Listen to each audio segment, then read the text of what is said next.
Ano daw yung gamit kong microphone for vlog sa YouTube at TikTok affiliate. Itong gamit-gamit ko ngayon, I'm using K9 wireless microphone. Po pwede siya sa mga Android phone at iOS. Nabili ko to noon, mga nasa 200 plus, pero ngayon murang-mura na lang siya. So sa TikTok, nasa 168 pesos na lang yung isa. So that is for Type-C Android phone. And kung pair naman, gusto nyo dalawa na, that is only for 227 pesos lang. So same price lang din siya for iOS phone. Pag nalobat siya, charge ko lang din siya dun sa gamit kong Type-C charger. Kung i-review ko to, itong mumurahin na vlogging microphone na to, satisfied naman ako sa performance niya kahit na mumurahin lang siya. Very effective yung noise reduction niya. So dito kasi sa place namin, sobrang ingay. Na yung mga sasakyan, tabing kalsada kasi kami. Ang dami ng mga aso, tahol dito, tahol doon. Sabayan pa ng anak ko na sobrang ingay din, panay sigaw dito, iyak doon.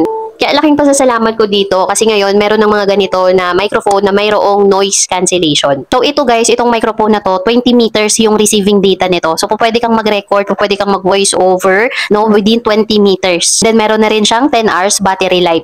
Actually mga ma'am sir, ito yung mga bagay na worth it talaga mag-invest, lalong-lalo na kung papasukin nyo yung pagbablog. So ito na, saan ko daw to nabili? Kung meron kayong mga TikTok, available to sa TikTok, nasa description ng video na to yung link. Wala naman kayong TikTok, available din to, direct na dito sa YouTube. Kung makikita ninyo yung product na to na nandyan sa bandang ibaba ng video, i-click nyo lang yan at mareredirect kayo kaagad kay Shopee. Kasi partnered affiliate si YouTube with Shopee. So, pwede na kayo kaagad mag-purchase dyan. Ayan, I hope sana nasagot ko yung mga nagtatanong kung anong brand or saan ko nabili itong gamit-gamit kong microphone dito sa YouTube.